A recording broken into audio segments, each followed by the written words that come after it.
All right, so we just got all the way down here to basically like the beach where we're staying at. It is so beautiful. First impressions. It's very, very beautiful. I'm in shadows, but you can still see the beach. It's so pretty. Way behind me, there's a tire swing, which seems like a really fun thing to do. Hope you can see that. I'm gonna turn the camera around a bit so I can see what you're seeing a bit easier, but let's turn the camera around.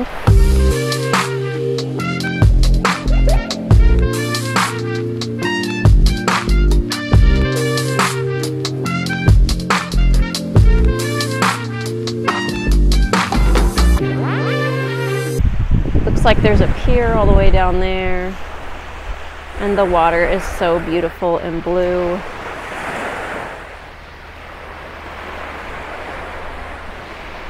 Look at that.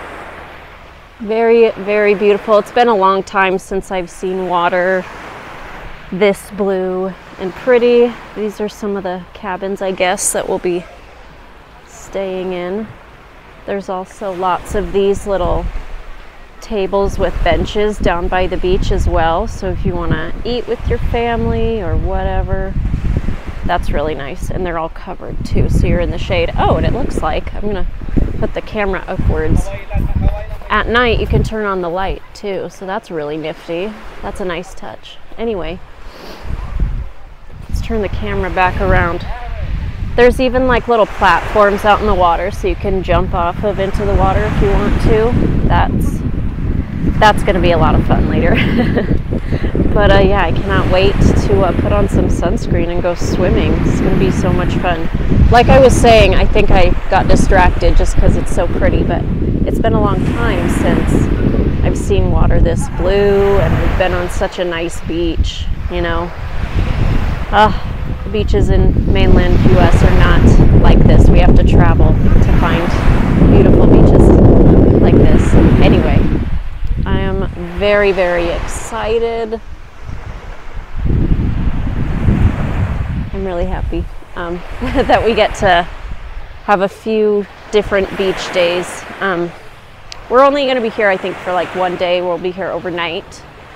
But as you guys know, early in our trip, we went to Kasove Resort. But anyway, much fun. I'm going to go enjoy the time with my family. Maybe I'll vlog a little later. We'll see.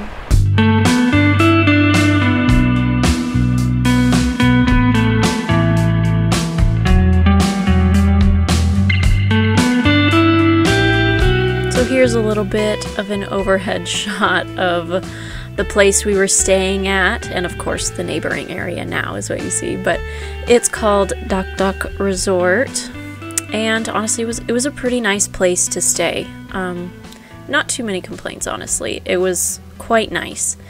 Just like any resort, there's a wide variety of the types of accommodations that they have, from the very basic bungalow style where, you know, even the bathrooms are very much like the typical Filipino bathrooms where it's kind of like you're camping, up to the nicer ones where, you know, you had a nice bathroom, a very nice room with a couple of them had AC. We weren't able to snag any of the AC rooms because those book out really quickly. The rest of the rooms just have fans, but because it is so hot here in the Philippines, you know, if you've been there, it's kind of nice to have AC if you can get it. But so that's my advice. If you're planning on coming here and you want one of the 2 rooms with AC, book it in advance. But otherwise, absolutely lovely place to stay. And those are those platforms I was mentioning earlier that you can jump off of. That was so much fun. They also have rafts that you can take out into the water, and they're pretty big actually. You can put a whole bunch of family members in there and all have a lot of fun going around in the water in those rafts. And the cabins are right on the beach, all of them, which is the nice thing about having a smaller resort like this, is that all of your options are on the beach, so you don't have to like pay extra to be right close to the beach, because that's kind of all they have here. So that was actually a big bonus for sure. But it was really lovely to swim here. The water was so nice and warm. The one potential downside for swimming at this particular beach, not a big deal, but it is quite rocky, and there's lots of shells, and you know, it kind of hurts to go in with your bare feet at this particular beach. So just have some sandals or water shoes and you're good to go. It's not a big deal, but I'm just warning you in case you decide you want to check this place out. Just be warned. Bring some shoes you can wear in the water.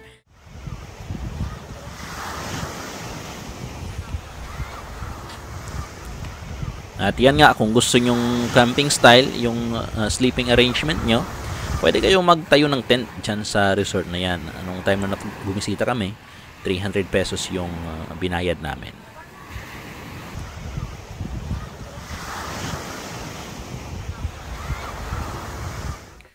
At yun na nga, kinabukasan, nag-arkila kami ng bangka para kahit paano makalibot kami sa isla.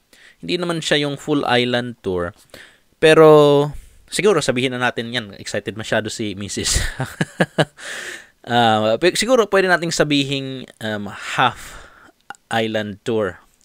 Anyways, ginawa namin yan kasi may nalaman kaming magandang lugar na pwedeng puntahan. Tawag doon ay Blue Lagoon. Mamaya papakita ko sa inyo. Anyways, maganda naman talaga. Pero bago tayo pumunta doon sa Blue Lagoon na yon, like, talagang masyadong na-tempt ako na i-record ito kasi ang napakaganda talaga ng tubig. Oh. Napaka clear, crystal clear. Ang tamang tawag dyan siguro turquoise water. Yan yung kulay. Yan. Medyo hindi lang maganda yung panahon ng kinabukasan, pero pwede na rin kasi the day before okay naman yung panahon, so nakapag-enjoy din swimming. Yan nga, tinutok ko yung camera ko dyan sa baba kasi para talaga makita nyo kung gaano kalinaw yung tubig. Yan. Ganda talaga. Matetempt ka talagang tumalon sa bangka, pero wag niyong gawin kung pumunta kayo dito kasi sa bandang dyan, medyo malalim na.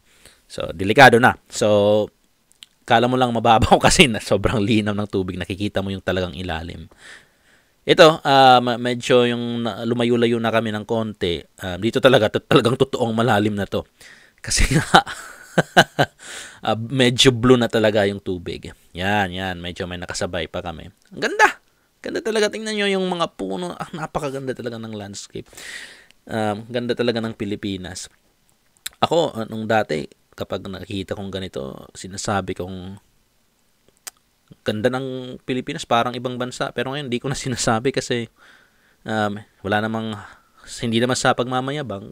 Medyo nakapunta naman ako ng ibang bansa na wala naman ako nakitang ganito. May iba silang attraction pero hindi kagaya nito. Yan.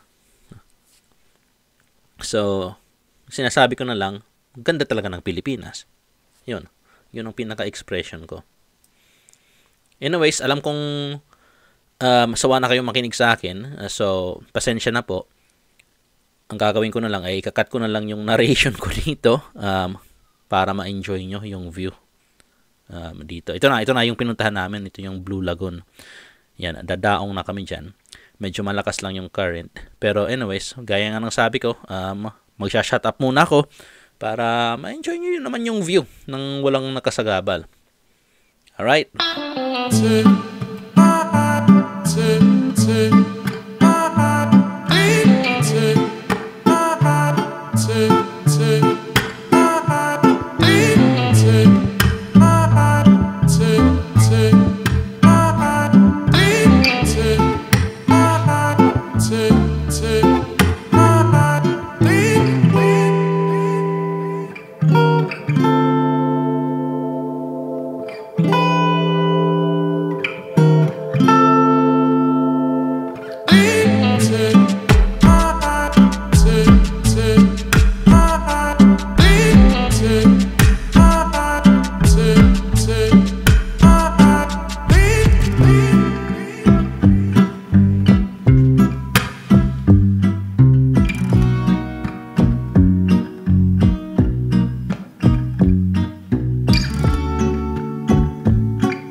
At yan na nga, ito na nga yung tinatawag nilang Island Lagoon. Yung mga locals, yung sabi nila sa amin, ito daw ay Blue Lagoon. Kasi nga, gawa nga ng kulay ng tubig. Turquoise or blue yung kulay ng tubig. At yan nga, nilagay ko sa ilalim yung camera ko. Ang linaw ng tubig, yung mga nakikita nyo, mga buhangin. Siyempre kasi mababaw lang. So pag may alon, yung mga buhangin, lumulutang. Yan yung magmula sa ibang angle yung view. Ganda talaga, ganda. So, mas maganda dito, hindi naman siya maalon talaga yung tubig sa Limasawa, pero kung gusto mo ng medyo mas kalma pa, yan, dyan ka pumunta. Alright fam, this concludes our trip to Limasawa Island, and we've stayed at this beautiful resort, as you can see. Yeah, there you go. You know, it's a good experience. One thing I've been noticing here, habang bumibisi-bisita kami dito sa mga resort na to dito sa Philippines, is ito, pakita ko na lang. Yan. Walang medyo maayos na para masabihin to, na bathroom facilities. Thank God, this one works. Yan. At minsan kasi, yan, reverse ng, flip ko yung camera. Yan. Okay? Andiyan tayo. Minsan kasi, kadalasan makikita natin, gaya nito, di gumagana. Diba? So, if you're gonna go on vacation dito sa Philippines, expect nyo na yung mga ganito. Minsan yung bidet, walang pressure. Kagabi nung ginamit ko, walang pressure. Hindi masyadong malakas yung tubig. Ngayon, medyo okay siya. So, shower. Okay naman yung gripo. Pero yung shower, ito siya. Pakita ko. Yan. Wala, konting tulo lang ng tubig. At syempre, you have to take into consideration, naliligo ka sa dagat, yun, sa dagat, papasok ka, mag-shower ka. Kailangan mo ng malakas na pressure. Diba? At dual naman siya. Ito, medyo malakas-lakas yung pressure. Ayan. Yan. Medyo malakas-lakas. Pwede na. Pero, it could be better. Diba? Yan. So, flip ko ulit yung camera. Yan. Hindi ko na sasabihin yung pangalan ng resort na to kasi baka mamaya sabihin naninira ng business. At hindi naman yun yung intention ko. I support Filipino business. I myself, I'm a Filipino. Pero yun lang, napansin ko lang, pet peeve ko lang, no matter how beautiful the place gets, the bathroom facilities, really a big thumbs down. Okay? Minsan, mapapansin nyo naman yan sa isang papansin nyo yan. Anyways, di ko papahabain. Pero yun lang masasabi ko. Restaurants, resorts, kahit saan, parang afterthought na lang sa kanila yung bathroom facilities. Lalo-lalo na yung shower, yung alam mo na, yung water pressure. Yun naman sa sinasabi na medyo nag-iinarte tayo. Kasi, you know, if you're a paying customer, you expect na maayos yung mga ganyang facilities mo, mga pangangailangan mo. Pero, yun nga, kung sarili mo namang bahay, walang problema. Kahit katabo lang gamitin, walang problema. Pero, if you're a paying customer, pupunta ka sa isang lugar and they ask you for money in exchange for their services, dapat expected yon. There's no excuse. Yan, dapat maayos yung plumbing facilities, yung water pressure, lahat. Maayos. Diba? Yun lang. But all in all, maganda yung experience namin dito. Highly recommended. Yun nga lang, manage your expectations pagdating sa mga bathroom facilities. At shower facilities, plumbing, ganon. Hindi maganda yung water pressure.